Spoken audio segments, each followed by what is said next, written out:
17 நாங்கள் ஆராதிக்கிற எங்கள் தேவன் எங்களை தப்புவிக்க வல்லவராய் இருக்கிறார். அவர் எரிகிற அக்கினி சூளைக்கும் ராஜாவாகிய உம்முடைய கைக்கும் நீங்களாக்கி விடுவிப்பார். அல்லேலூயா. கடைசியா கூட ஒரு முறை படிக்கலாம். அந்த நம்ம எனக்குள்ள இன்னும் அனுமதி கொண்டிருக்கிறார் ஆவியானவர். அந்த வார்த்தை படிக்கும் பொழுது நாங்கள் ஆராதிக்கிற எங்கள் தேவன் எங்களை தப்புவிக்க வல்லவராய் இருக்கிறார். இவர் சனமே, அவர் வல்லவராய் இருக்கிறார். அவர் எரிகிற அக்கினி சூளைக்கும் ராஜாவாகிய உம்முடைய கைக்கும் நீங்களாக்கி விடுவிப்பார். என்னுடைய பிள்ளைகளே, இதுதான் மாதத்துக்குரிய அருமையான ஒரு வாக்குதத்த ஒரு வார்த்தை. ஏதோ சாதாரணமா கேட்டு பார்த்து தேடி பிடித்து கொண்டு வருகிற ஒரு வார்த்தை அல்ல. மொபைல்ல போய் கூகுள் அடித்து இன்னைக்கு வாக்குதத்த ஒரு வார்த்தை என்று தேடி வருகிற வார்த்தை அல்ல. அவனுடைய சமூகத்துல காத்திருந்து பெற்றுக் கொண்டு வருகிற ஒரு வார்த்தை. என்னுடைய பிள்ளைகளே, நாங்கள் ஆராதிக்கிற எங்கள் தேவன் எங்களை தப்புவிக்க அவர் வல்லவராக இருக்கிறார். எரிகிற அக்னி சூளைக்கும் ராஜாவாகிய உம்முடைய கைக்கும் நீங்களாக்கி எங்களை விடுவிப்பார். அல்லேலூயா சொல்லாமா? சும்மாவே இருக்க கூடாது. நான் எவ்வளவு டைம் சொல்லி இருக்கிறேன். மாடு ஆசை பொண்ணு போலவே ஆசை போட்டு கொண்டே இருக்கணும். அல்லேலூயா. நாங்கள் ஆராதிக்கிற எங்கள் தேவன் எங்களை தப்புவிக்க வல்லவராக இருக்கிறார். ஐயா, எரிகிற அக்னி சூளைக்கும் நீங்களாக்கி விடுவிப்பார். அல்லேலூயா. எவ்வளவு ஒரு அருமையான ஒரு வார்த்தை தெரியுமா என்னுடைய பிள்ளைகளே? இந்த வார்த்தையில் ஆவியும் ஜீவனும் இருக்கிறது. ஐயா, இந்த வார்த்தை மனுஷனை உயிர்ப்பிக்கிறதாக இருக்கிறது. என்னுடைய பிள்ளைகளே, நம்ம தொடர்ந்து தானியேல் புத்தகத்திலிருந்து நம்ம பார்த்து கொண்டிருக்கிறோம். 3ஆம் அதிகாரத்தை பார்த்தோம், 6ஆம் அதிகாரத்தை பார்த்தோம், முதல் அதிகாரத்தை பார்த்தோம். இன்னைக்கு 4ஆவது அதிகாரத்தை நம்ம தியானிக்க போகிறோம். என்னுடைய பிள்ளைகளே, 4ஆவது அதிகாரத்தில் நேச்சரை குறித்து சொல்லப்பட்டிருக்கிறது. ஒரு மனுஷன் எப்படி இருக்க வேண்டும், ஒரு மனுஷன் எப்படி இருக்கக்கூடாது என்று, ஒரு மனுஷன் ஆண்டவருக்குள்ள அவன் எப்படி வாழ வேண்டும், ஒரு மனுஷன் ஆண்டவருக்குள்ள பெருமை பாராட்டினால் அவனுடைய நிலைமை எப்படி இருக்கும்? நான் உயர்ந்தவன், நானே எல்லாமே என்று சொல்லும் பொழுது அந்த மனுஷனுடைய வாழ்க்கை நிலைமை எங்கே போய் முடியும்? நல்லா புரிந்து கொள்ளுங்க.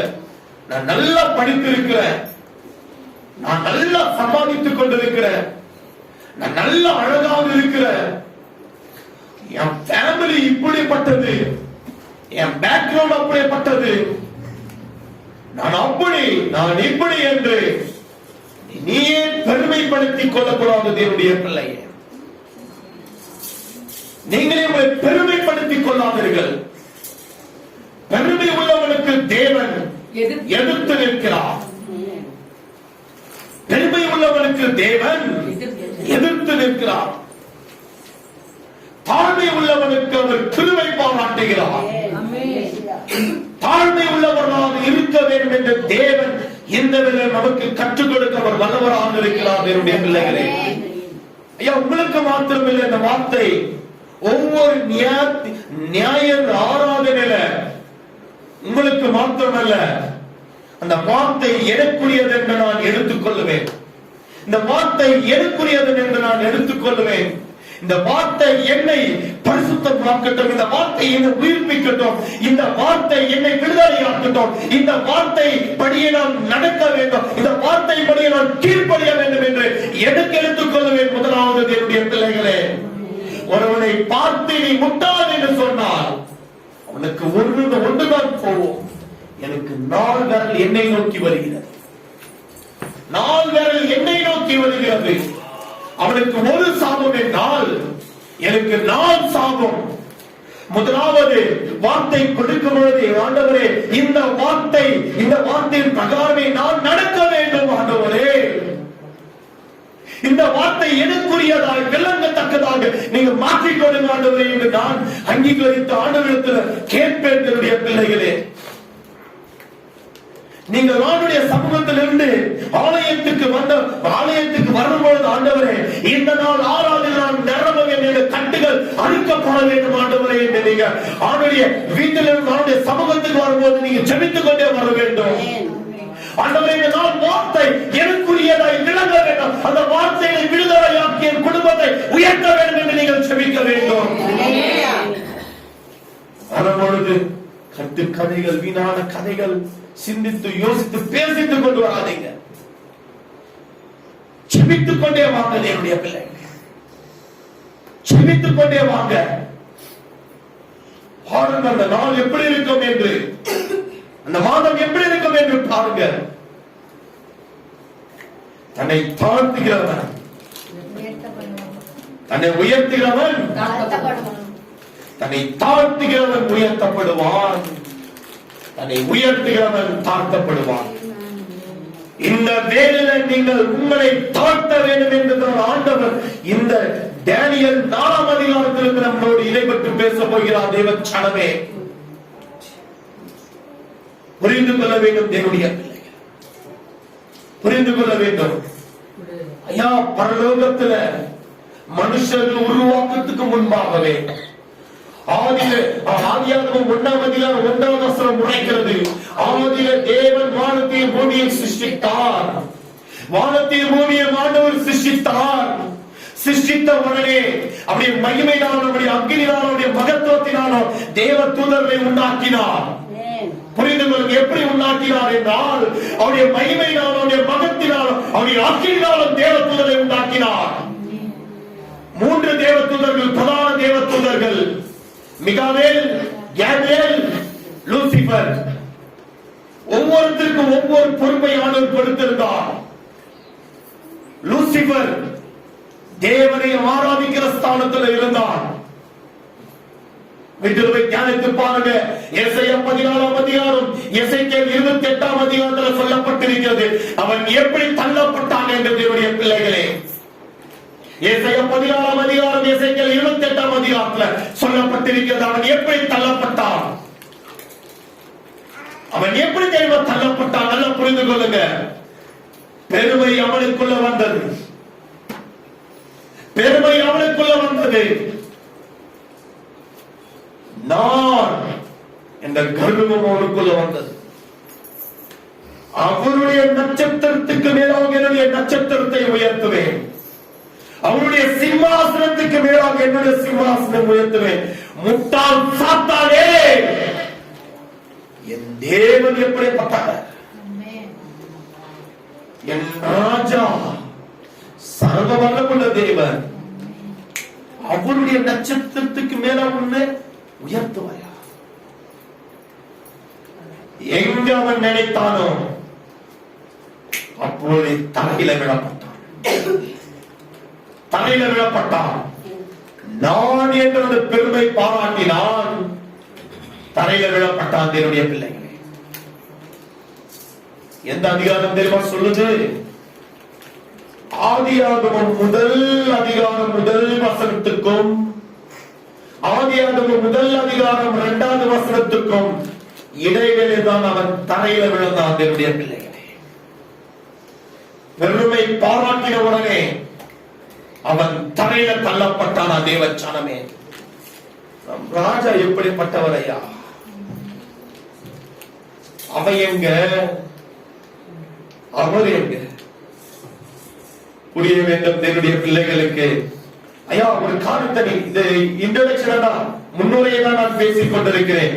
இன்னும் வசனத்துக்கு கடந்து போகல. நான் நல்லா ஒரு காரியத்தை புரிந்து கொள்ளுங்க. அவர் எல்லாத்தையும் விட்டுக் கொடுப்பார். எல்லாத்தையும் அவர் விட்டுக் கொடுப்பார். தன் சொந்த குமாரனாகிய இயேசுவை இந்த பூமிக்காக கொடுத்தார். ஆனால் அவருக்கு செலுத்த வேண்டிய மகிமையும், அவருக்கு செலுத்த வேண்டிய கனத்தையும், அவருக்கு செலுத்த வேண்டிய துதியை மாத்திரம் வேற ஒருவனுக்கு நாம் கொடேன் என்று சொல்லியிருக்கிறார் தேவன் சனமே. வேற ஒருவனுக்கு கொடுக்க மாட்டான், அவரை மாத்திரம் நான் உயர்த்த வேண்டும். நாவுகள் படித்தது எதற்காக? முன்ன உயர்த்தவா? அவரை உயர்த்தினையா? நீ அவரை உயர்த்தினையா? கண்களை படித்தது எதற்காக? அவரை பார்க்க வேண்டும். காதுகள் எல்லாம் எதற்காக? அவர் தான் படைத்தது. அவருக்கு இல்லை இந்த வாழ்க்கை. ஏன் யோசித்து பாருங்க. சரி, எடுத்துக்கொள்ளலாம். இந்த இடத்துல இருக்கிற 4ஆம் அதிகாரத்தில் இருக்கிற சம்பவம் என்ன என்று சொல்லி பார்த்தால், நேபுகத்நேச்சர் ஒரு சொப்பனத்தை பார்க்கிறார். இரண்டாவது சொப்பனம் அவர் பார்க்கிறது. இரண்டாவது சொப்பனம், முதல் சொப்பனம் 2ஆம் அதிகாரத்தில் இருக்கிறது. கொஞ்சம் ஞானிகள் இன்னைக்கு உங்களுக்கு நல்லா விளங்கத்தக்கதாக, ஈஸியா நீங்க புரிந்து கொள்ளத்தக்கதாக ஆவியானவர் பேசுவார். இன்னைக்கு முதல் சொப்பனம் 2ஆம் அதிகாரத்தில் பார்க்கலாம். தானியேல் 2ஆம் அதிகாரத்தில் முதல் சொப்பனம். இரண்டாவது சொப்பனம் 4ஆம் அதிகாரத்தில் பார்க்கிறார். ஒரு சொப்பனத்தை பார்க்கிறார். அந்த சொப்பனத்தினுடைய அர்த்தத்தை கேட்க அநேக ஜோசியக்காரர்களையும், அநேக குறி சொல்கிறவர்களையும், அநேக மாய வித்தைக்காரரிடத்தில் அந்த நேபுகத்நேச்சர் செல்கிறார். படிக்கலாம். தானியேல் 4ஆம் அதிகாரம் 6ஆம் வசனம். ஆகையால் சொப்பனத்தின் அர்த்தத்தை எனக்கு தெரிவிக்கிறதற்காக பாபிலோன் ஞானிகளை எல்லாம் என்னிடத்தில் கொண்டு வரும்படி கட்டளையிட்டேன். ஒரு சொப்பனத்தை பார்க்கிறார். கேக்குங்களா? லாஸ்ட்ல ஒரு சொப்பனத்தை பார்க்கிறார். இந்த சொப்பனத்தை பார்த்த உடனே ஒரு கலக்கம் அவருக்குள்ள. அவர் என்ன செய்கிறார் என்றால், ஞானிகளையும் ஜோசியக்காரர்களையும் மந்திரவாதிகளிடத்தில் செல்கிறார். படிங்க அப்படியே தொடர்ந்து. அப்பொழுது சாஸ்திரிகளும் ஜோசியரும் கல்தேயரும் சொல்லுகிறவர்களும் என்னிடத்தில் வந்தார்கள். சொப்பனத்தை நான் அவர்களுக்கு சொன்னேன், ஆனாலும் அதன் அர்த்தத்தை எனக்கு தெரிவிக்க மாட்டாமல் போனார்கள். பாத்தீங்களா? சொப்பனத்தை பார்க்கிறாரா இவரு, அதனுடைய அர்த்தத்தை ஒருவர் விவரிக்க முடியவில்லை. இவர் பார்க்கிறது இரண்டாவது சொப்பனம். அந்த சொப்பனம் 10ஆம் வசனத்தில் இருக்கிறது. 10ஆம் வசனத்தில் இருக்கிறது. நீங்க வீட்டில் போய் தியானித்து பாருங்க, உங்களுக்கு விளங்கும். அப்படி இருக்கும் பொழுது ஒருவரும் அந்த சொப்பனத்துடைய அர்த்தத்தை விவரித்து சொல்லாமல் அலைந்து திரிந்து கொண்டிருக்கிறார்கள். ஆனால் சொப்பனம் அர்த்தத்தை சொல்கிற தேவ ஆவியை கொண்ட ஒரு மனுஷன் இருக்கிறார். அவர்தான் தானியேல் 8 படிங்க. கடைசியிலே என் தேவனுடைய நாமத்தின்படியே பெல்சாத்சார் என்னும் பெயரிடப்பட்டு பரிசுத்த தேவர்களின் ஆவியை உடைய, பரிசுத்த தேவர்களின் ஆவியுடைய தானியேல் என்னிடத்தில் கொண்டு வரப்பட்டான். ஆமென், ஆமென். படிங்க. அவனிடத்தில் நான் சொப்பனத்தை விவரித்து சொன்னதாவது, சாஸ்திரிகளின் அதிபதியாகிய பெல்சாத்சாரே, பரிசுத்த தேவர்களுடைய ஆவி உனக்குள் இருக்கிறது என்றும் எந்த மறைபொருளையும் அறிவது உனக்கு அரிது அல்ல என்றும் நான் அறிவேன். நான் கண்ட என் சொப்பனத்தின் தரிசனங்களையும் அதன் அர்த்தத்தையும் சொல்லு. நான் படுத்திருந்த போதுங்க. நீங்க வீட்டுல போய் தியானிக்கணும். அந்த சொப்பனம் என்னவென்று நீங்க தியானித்து பாருங்க. ஒரு பெரிய மரம் வளர்கிறது. பெரிய மரம் வளர்ந்து அதனுடைய கிளைகள், கனிகள், அது எல்லா பறவைகள் வந்து அது அதனுடைய அடைக்கலத்துல தங்குகிறது. அது கனிகளை புசிக்கிறது. இப்படிப்பட்ட ஒரு சொப்பனம். அப்புறம் தானியேல் அந்த அர்த்தத்தை விவரிப்பார். அப்படியெல்லாம் இருக்கிறது. எல்லாம் ஒரு காரியத்தை புரிந்து கொள்ளுங்க என்னுடைய பிள்ளைகளே. யாராலையும் சொப்பனத்தை விவரிக்க முடியாது. தேவனுடைய பிள்ளைகளால் மாத்திரம்தான் அந்த சொப்பனத்துடைய அர்த்தத்தை விவரிக்க முடியும். தானியேல் அந்த சொப்பனத்தின் அர்த்தத்தை விவரித்த பொழுது நேர்கோடு அந்த கோட்டிலிருந்து அப்படியும் விலகவில்லை. அந்த கோட்டிலிருந்து இந்த பக்கமும் விலகவில்லை. அந்த சொப்பனம் அப்படியே நிறைவேறினது என்னுடைய பிள்ளைகளே. இது எப்பொழுது எழுதுகிறார் என்று சொல்லி பார்த்தால் நேபுகாத்நேச்சர் எழுதுகிற ஒரு கடிதம் இது. இது எப்பொழுது எழுதுகிறார் என்று சொல்லி பார்த்தால் சொப்பனத்தை பார்க்கிறார். சொப்பனத்தை பார்த்து விட்ட உடனே ஜோசேக்காரிடத்துல கேட்கிறார், அர்த்தம் தெரியவில்லை. டேனியல் கேட்ட உடனே டேனியல் அதுக்குரிய அர்த்தத்தை சொல்கிறார். சொன்ன உடனே அதே பிரகாரம் நடக்கிறது. நடந்து பைத்தியக்காரனாய் மாறுகிறார். மாறின உடனே அதுக்கு அடுத்தது ஆண்டவரை ஏற்றுக்கொள்கிறார்.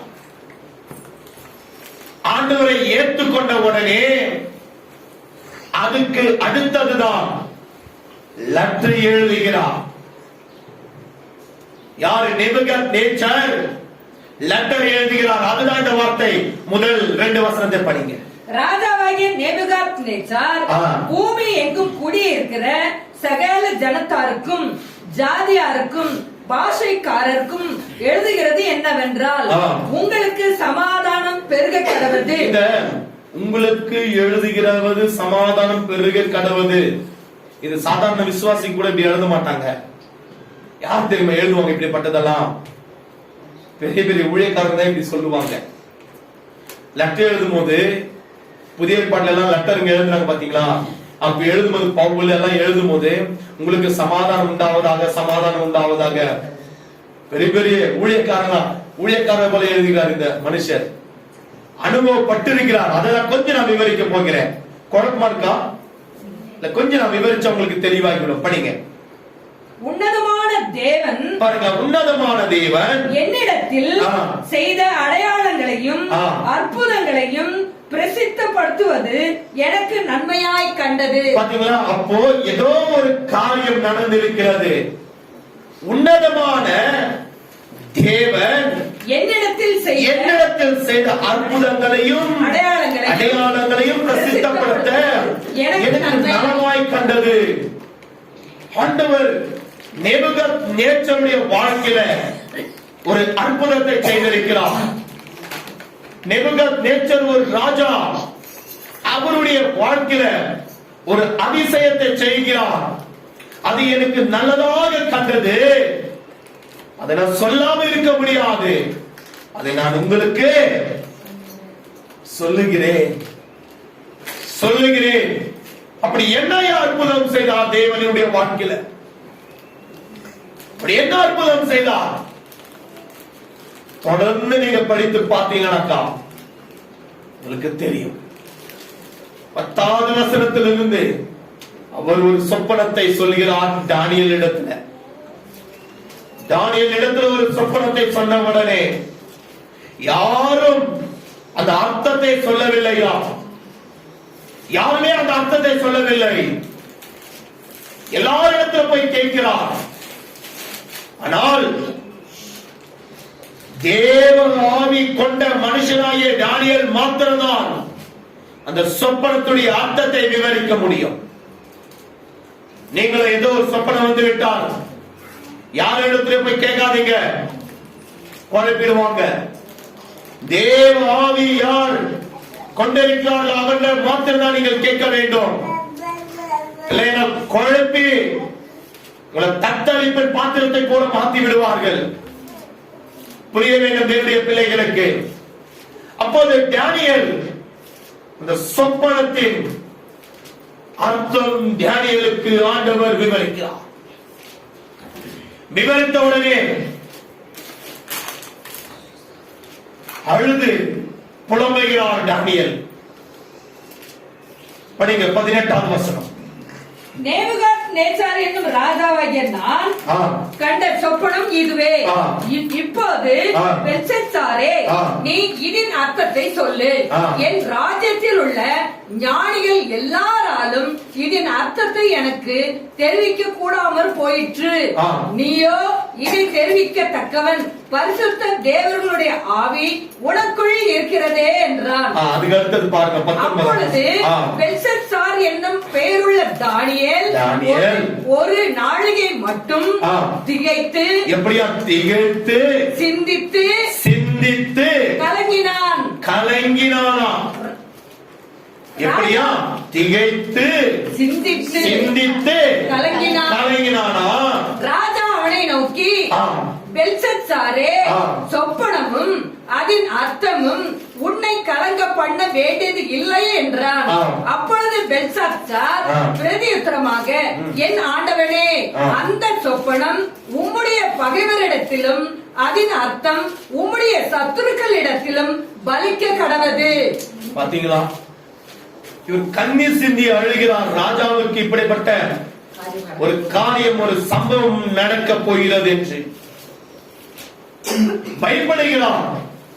தானியேல் அந்த அர்த்தத்தை கேட்டு பயப்பட்டு கலங்கி திகிலடைந்து கொண்டிருக்கிறார்.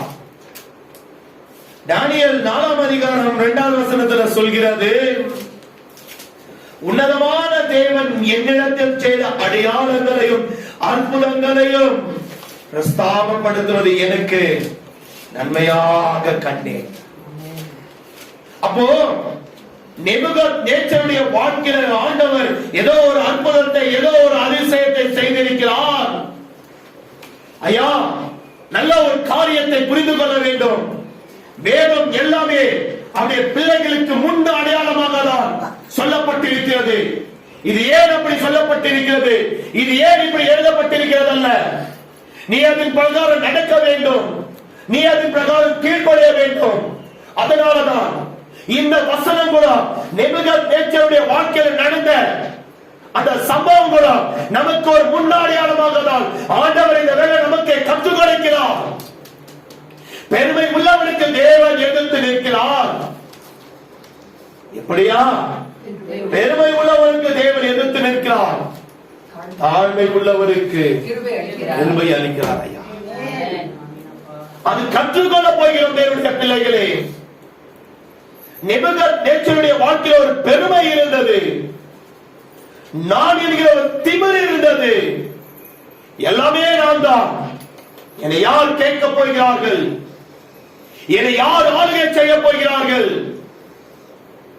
நான் நான் நான் நான் என்னுடைய வாழ்க்கை முழுவதுமாக இருந்தது. முதல் அதிகாரத்துல, தானியேல் முதல் அதிகாரத்துல அவர்கள் அதற்காக வைராகியம் பாராட்டுகிறார்கள்.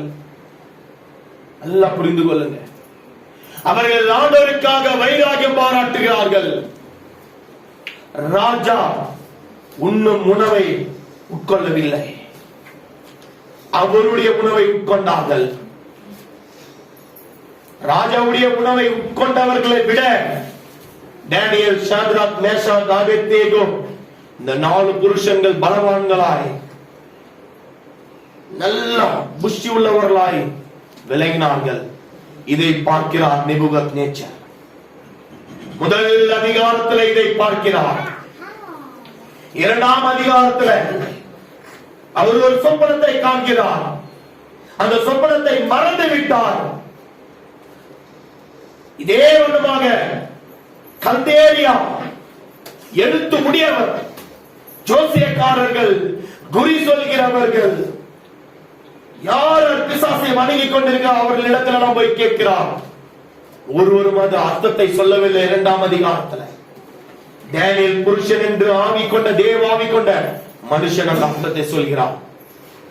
2ஆம் அதிகாரத்தில் தேவனுடைய வல்லமையை பார்க்கிறார். முதல் அதிகாரத்தில் தேவனுடைய வல்லமையை பார்க்கிறார். நல்லா புரிந்து கொள்ளுங்க. தானியேல் முதல் அதிகாரத்தில் நேபுகாத்நேச்சர் தேவனுடைய வல்லமையை பார்க்கிறார். 2ஆம் அதிகாரத்திலேயும் தேவனுடைய வல்லமையை பார்க்கிறார். இவர் மாத்திரதான் அந்த அர்த்தத்தை உரைத்து சொல்கிறார் தானியேல். 3ஆம் அதிகாரத்திலேயும் 3 பேர் அக்னி சூளைக்குள்ள போடும்போது 4ஆவதாய் தேவனுடைய சாயல் அவர்கள் நடுவில் உலாவிற்று. அந்த மகிமையை பார்க்கிறார். அவனுடைய மகிமையை பார்த்து பார்த்து பார்த்து இவர் ஆண்டவரை அங்கீகரித்துக் கொண்டிருக்க வேண்டும். அங்கீகரித்துக் கொண்டார். சில நாட்கள் சென்ற உடனே என்னை யார் கேட்பது, எனக்கு யார் எதிர்த்து நிற்பது என்று அவனுக்குள்ள ஒரு பெருமை வந்தது. என்னுடைய பிள்ளைகளை புரிய வேண்டும். ஆரம்பத்து நாட்களில் நீங்களும் ஆண்டுடைய மகிமையை உணர்ந்திருப்பீங்க. ஆண்டவருக்காக உங்களை தாழ்த்திருப்பீங்க. ஆண்டுடைய சமூகமே தஞ்சம் என்று காத்திருப்பீங்க. ஆனால் இப்பொழுதே யோசித்து பார்க்க வேண்டும். யோசித்து பார்க்கும். ஆண்டவருக்கு விரோதமாக எங்காவது பாவங்கள் யோசித்து பாருங்க. சரி, நம்ம படித்து முடிக்கலாம். நேரம் கடந்து கொண்டிருக்கிறது. 20ஆம் வசனத்திலிருந்து அவன் சொன்ன நீர் கண்ட விருட்சம் வளர்ந்து பாருங்க. அவர் கண்ட தரிசனம் 10வது வசனத்திலிருந்து 16ஆம் வசனம் வரைக்கும் இருக்கிறது. நீங்க வீட்டுல போய் தியானிங்க. அதனுடைய அர்த்தத்தை தியானியல் விவரிக்கிறார். படிங்க. நீர் கண்ட விருட்சம் வளர்ந்து வளர்ந்து வளர்த்து வளர்த்து தேசத்தின் எல்லை பரியந்தம் காணப்படத்தக்கதாக அதன் உயரம் வான பரியந்தம் எட்டினது. அதன் இலைகள் நேர்த்தியும் அதன் கனி மிதாமே. படிங்க. உமது மகத்துவம் பெருகி பெருகி வான பரியந்தமும் உமது கர்த்தத்துவம் பூமியின் எல்லை பரியந்தமும் எட்டி இருக்கிறது. அவர் பார்த்த தரிசனத்துக்கு அர்த்தத்தை விவரிக்கிறார். தானியேல் அர்த்தத்தை விவரித்த உடனே இந்த விருட்சத்தை வெட்டி இதை அழித்து போடுங்கள். ஆனாலும் இதில் வேர்களாகிய அடிமரம் தரையில் இருக்கட்டும் என்றும் இரும்பும் வெண்கலமுமான விலங்கு இடப்பட்டு வெளியின் பசும் புள்ளியிலே தங்கி ஆகாயத்து பணியிலே நனைவதாக. 7 காலங்கள் 7 வருஷத்தை காண்பிக்கிறது. அவன் மேல் கடந்து நல்லா புரிஞ்சு கொள்ளுங்க. 7 காலங்கள்னாக்கா 7 வருஷத்தை காண்பிக்கிறது. படிங்க. 7 காலங்கள் அவன் மேல் கடந்து போகும் மட்டும் மிருகங்களோட அவனுடைய பங்கு இருக்க கடவது என்றும் வானத்திலிருந்து இறங்கி சொன்ன பரிசுத்த காவல் ஆளனை ராஜாவாகிய நீர் கண்டீரே. ராஜாவே, அதன் அர்த்தமும் ராஜாவாகிய என் ஆண்டவன் மேல் வந்த உன்னதமானவருடைய தீர்மானமும் என்னவென்றால், மனுஷரினின்று நீர் தள்ளிவிடப்படுவீர், வெளியின் மிருகங்களோட சஞ்சரிப்பீர், மாடுகளைப் போல புல்லை மேய்ந்து ஆகாயத்து பணியிலே நனைவீர். உன்னதமானவர் மனுஷருடைய ராஜ்யத்தில் ஆளுகை செய்து நமக்கு சித்தமாய் இருக்கிறவனுக்கு அதை கொடுக்கிறார் என்பதை நீர் அறிந்து கொள்ளும் மட்டும் 7 காலங்கள் உம்முடைய பேரில் கடந்து போக வேண்டும். போதுங்களா?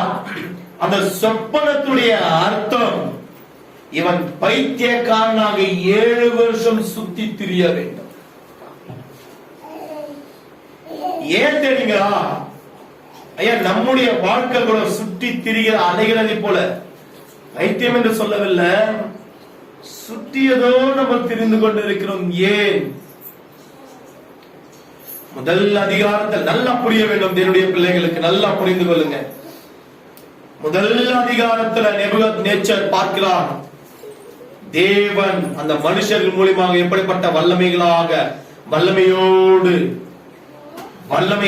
அவர்களை நிரப்பினார் என்று. 2வது அதிகாரத்தில் பார்க்கிறார், மறந்து போன சொப்பனத்தை யாராலும் சொல்ல முடியாது, தேவ ஆவி கொண்ட தானியேல் சொன்னார். அதுக்கு மேலாக அக்கினி 7 மடங்கு எரிகிற சூளை, முடிகள் வெந்து போகவில்லை, ஆடைகள் கருகி போகவில்லை, அவர்கள் மேல ஒரு வாடைகள் கூட வீசவில்லை. என்னுடைய மகிமை அவர்களோடு உலாவிக் கொண்டிருந்தது. இதெல்லாம் பார்க்கிறார். பார்த்த உடனே அவருக்குள் ஒரு சொப்பனம் வருகிறது. சொப்பனம் வந்த உடனே யாரால் அர்த்தம் சொல்ல முடியாத இடத்தில் மழை வருகிறது. அவனுடைய மகத்துவத்தை அவர் அற்பமாக எண்ணி விடுகிறார். தேவச்சனமே, இன்றைக்கும் நம்மளும் சுற்றி தெரிந்து கொண்டிருக்கிறோம். ஏன் சமாதானம் இல்லாமல் அவனுடைய மகத்துவத்தை அற்பமாக எண்ணிக்கொண்டிருக்கிறோம். இவ்வளவு அற்பமாக எண்ணினார். அதனாலதான் என்னுடைய பிள்ளைகளே ஒரு பெருமை வந்தது. உனக்குள் ஒரு பெருமை வந்தது. அந்த பெருமை எங்க தெரியுமா ஆரம்பித்தது? 30வது வசனம் உரைக்கிறது பாருங்க. இது என் வல்லமையின் பராக்கிரமத்தினால் என் மகிமையின் பிரதாபத்துக்கு என்று ராஜ்யத்துக்கு அரவணையாக நான் கட்டின மகா பாபிலோன் அல்லவா என்று சொன்னான். நான் நான் நான் என்று உரைக்கிறார். நான் மறுபடியும் படிங்க 30வது வசனத்தை. இது இது என் வல்லமையின் ஏன் எப்படியா நேச்சருடைய வல்லமையிலும் பராக்கிரமத்தினால் என்னுடைய பராக்கிரமத்தினாலும் என் மகிமை பிரதாபத்துக்கு என்று என் மகிமை பிரபாதத்துக்கென்று எண்ணி ராஜ்யத்துக்கு அரவணையாக நான் கட்டின மகா பாபிலோன் அல்லவா. இது நான் கட்டின மகா பாபிலோன் அல்லவா. அவன் நான் என்று எங்க உரைத்தான்? ஆண்டவருக்கு விரோதமாக தன்னை தாழ்த்தவில்லை, தன்னை தாழ்த்தவில்லை. புரிந்து கொள்ள வேண்டும் என்னுடைய பிள்ளைகள். நீ உன்னை தாழ்த்த தாழ்த்த தாழ்த்ததான் நீ உயர்த்தப்படுவாய். இல்லை, எனக்கு எல்லாமே தெரியும், எனக்கு ஆராதிக்க தெரியும், எனக்கு ஜெபிக்க தெரியும், எனக்கு வேத வாசிக்க தெரியும், நான் நான் நான் என்று சொன்னால் நீ ஒவ்வொரு நாளும் தாழ்ந்து விடுவாய், தாழ்ந்து விடுவாய். உப்புரையில் மேல் உலாவினாரா 29வது வசனம் சொல்கிறது. 12 மாதங்கள் கடந்தவுடனே உப்புரைகள் மேல் உலாவினார், அதை பார்த்தார், பார்க்கிறார். நம்முடைய வாழ்க்கை அப்படிதான் ஐயா. அவர் நமக்கு கற்றுக் கொடுக்கிறார், எனக்கு கற்றுக் கொடுக்கிறார். என்னுடைய பிள்ளைகளே, ஆண்டவருக்கு விரோதமாக எங்காவது நான் என்று உரைத்திருந்தால் நாம் ஆண்டவரே என்று சொல்லி பாருங்க. தமிழ்நாட்டுல பஸ்ஸுகள் எல்லாம் ஒரு அந்த தலைப்பு ஒன்று எழுதப்பட்டிருக்கும். அந்த பஸ்ஸுக்குள்ளெல்லாம் என்ன தலைப்புன்னா, நான் என்றால் நாவுகள் ஒட்டாது, நாம் என்றால் நாவுகள் ஒட்டும். சாரி, உதடுகள் ஒட்டும். நாவுகள் அல்ல, உதடுகள். நான் 2 உதடுகள் ஒட்டல.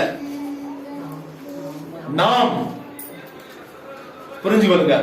அந்த தலைப்பு எழுதிருக்கோம். இது எவ்வளவு ஒரு 12 வருஷம் ஆயிடுச்சு இதை பார்த்து. நான் உண்மை சொல்றேன், ரட்சிக்கு நான் ஊழியத்துக்கு வராதுக்கு முன்பாகவே சென்னையில எல்லாம் ரோடு சர்வே பண்ண வேலைக்கான அந்த இடத்துல போவோம்.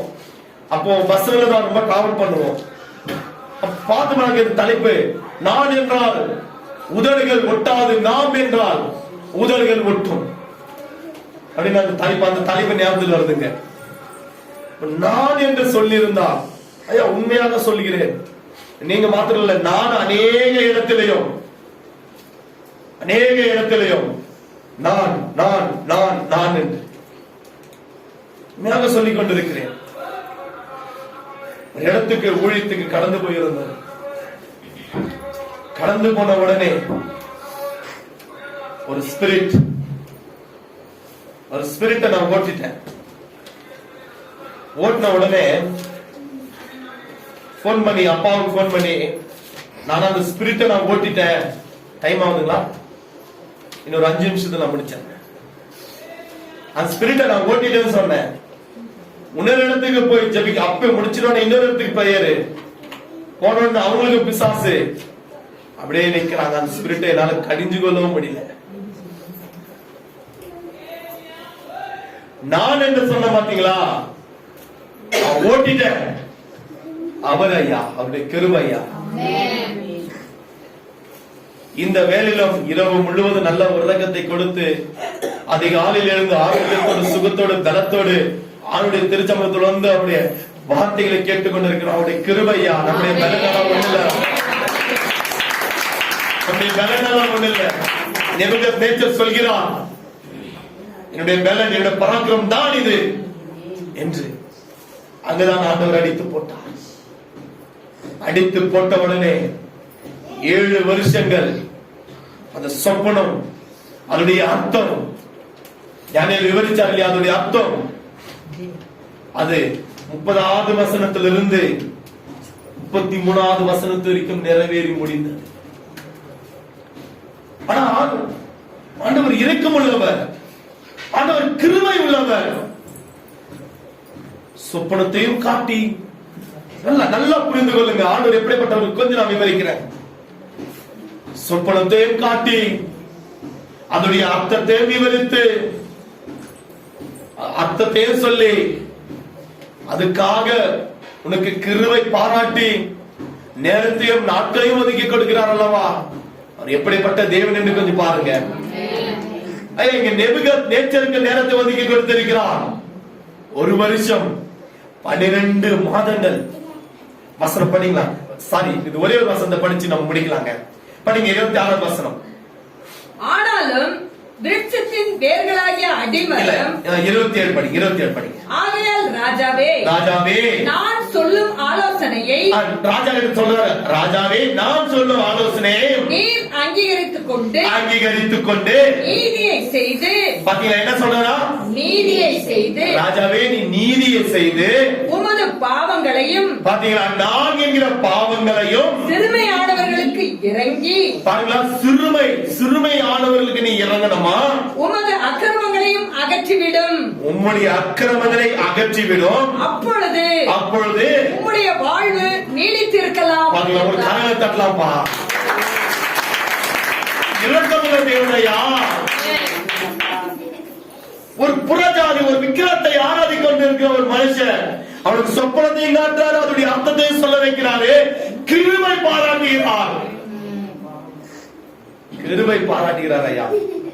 அவங்களுக்கே அந்த மாதிரி நான் ரத்தத்தால கழுவப்பட்ட நமக்கு எப்படி இருக்குன்னு கொஞ்சம் பாருங்க. நமக்கு கற்றுக் கொடுக்கிறார் ஆண்டவர். நமக்கு கற்றுக் கொடுக்கிறார். ஒவ்வொருத்தருக்கு கற்றுக் கொடுக்கிறார் ஆண்டவர்.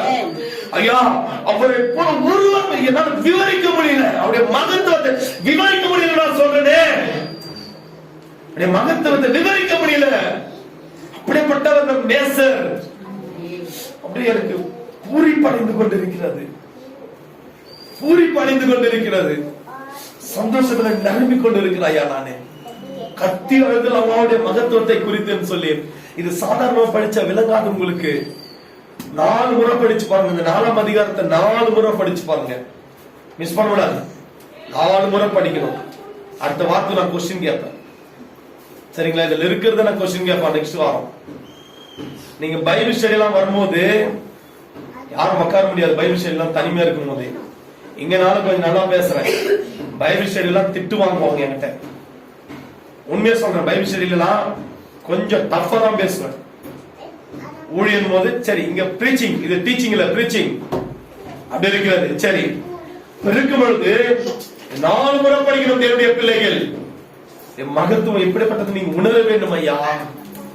அதனால நான் சொல்லுகிறேன், ஆண்டவர் என்னை நிரம்பிக் கொண்டிருக்கிறார். அபிஷேகத்தில் நான் நிரம்பிக் கொண்டிருக்கிறேன். அதனாலதான் நான் இந்த வார்த்தையை சொல்றேன். பாருங்க, அவர் எவ்வளவு மாதம் அவருக்கு சொல்லி அவருக்கு மனம் திரும்புன்னு சொல்றாரு. நெபுகத் நேச்சருக்கு மனம் திரும்ப சொல்றாரு.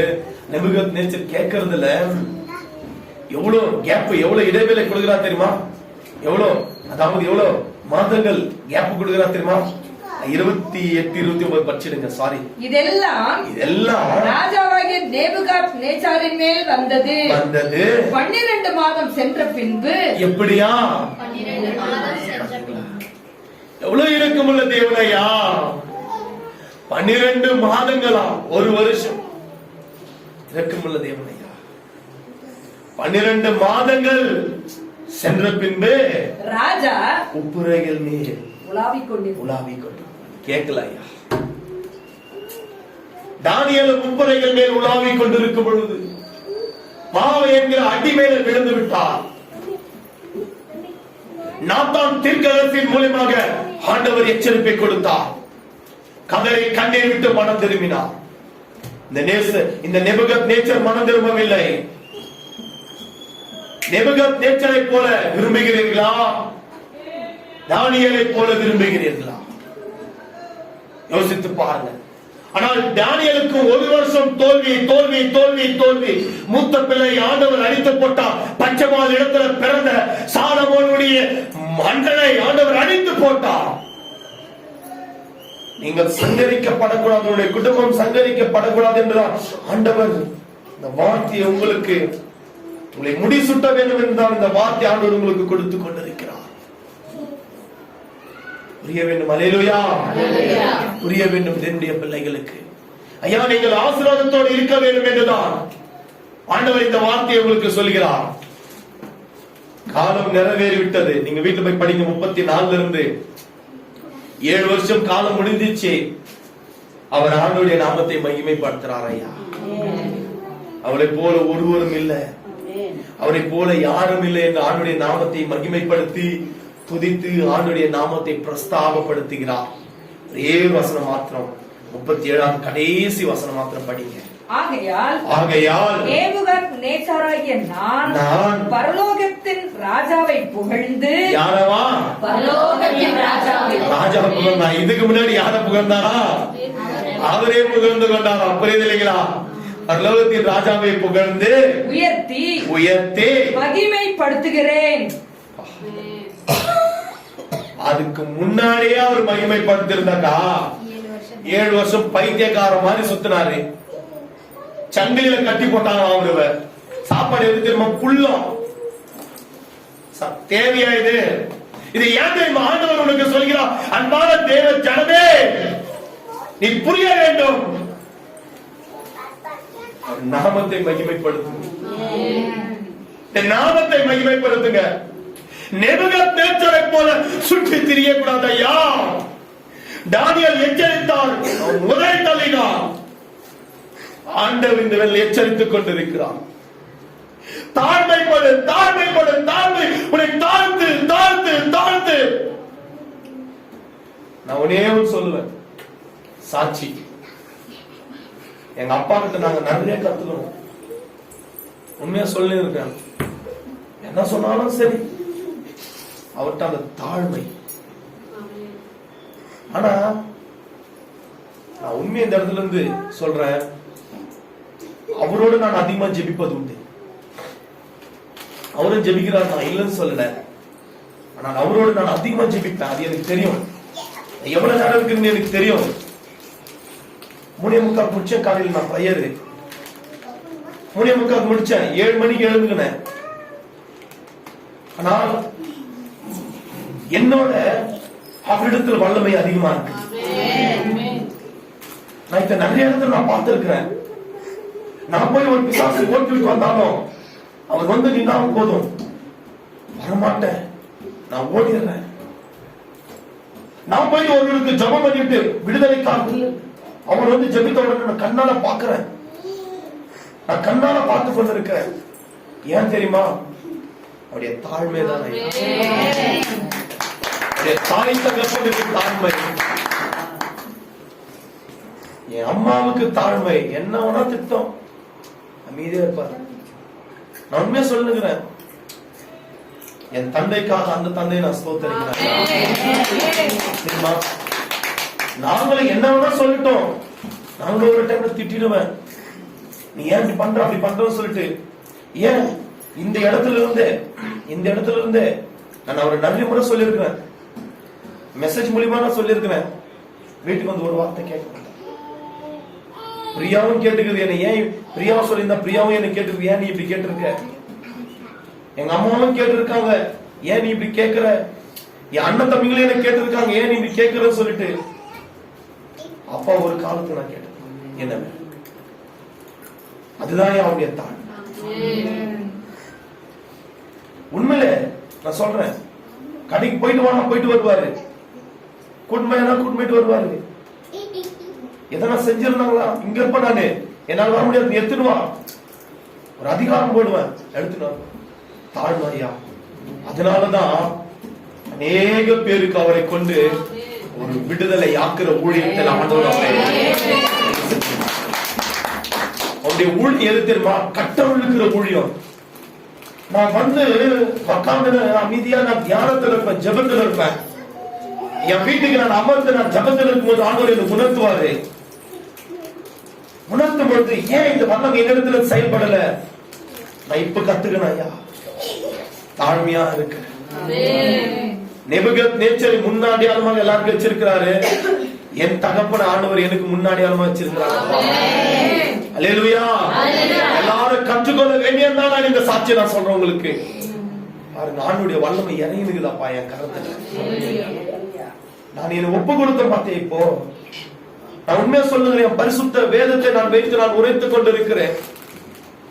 ரெண்டு கரத்தில் ஆணுடைய அக்கினி இறங்கி கொண்டிருக்கிறது. நான் என்னை தாழ்த்தணும் சொன்ன உடனே, என்னை தாழ்த்தணும் சொன்ன உடனே உண்மையில பாருங்க, தேவனுடைய பிரசனம் என்னை நிரப்பி கொண்டிருக்கிறது. நீங்க தாழ்த்தி பாருங்க, ஆண்டவர் எனக்கு அடையாளமா கொடுத்து விட்டார். என்னை நான் தாழ்த்தும் போது ஆண்டவர் எனக்கு அடையாளமா கொடுத்து விட்டார். நீங்கள் உங்களை தாழ்த்தும் பொழுது நிச்சயமாகவே உரைக்கிற இந்த வேதத்தை வைத்து ஆண்டவர் உங்களை உயர்த்துவார். ஆண்டவர் உங்களை உயர்த்துவார், வெட்கப்படுத்த விட மாட்டார். ஒரு பேசுறாங்களா தலை குனிந்து விடுங்க, எதிர்த்து பேசாதீங்க. ஆண்டவர் உங்களை உயர்த்துவார், ஆண்டவர் உங்களை உயர்த்துவார். இயேசுவின் நாமத்தில் நீங்கள் உயர்த்தப்படுவீர்கள். தாழ்ந்தல்ல, உயர்த்தப்படுவீர்கள், உயர்த்தப்படுவீர்கள். என்னுடைய பிள்ளைகளே, வீட்டில் கூட நீங்க தாழ்ந்திருந்து பாருங்க, ஜெபித்தினேங்க. ராஜாதி ராஜர் உங்களை கத்தாதி கத்தர் உங்களை அப்படியே எழுந்து நிற்கலாம். சாரி, நேரம் கடந்து விட்டது. சரி, எல்லாரும் எழுந்து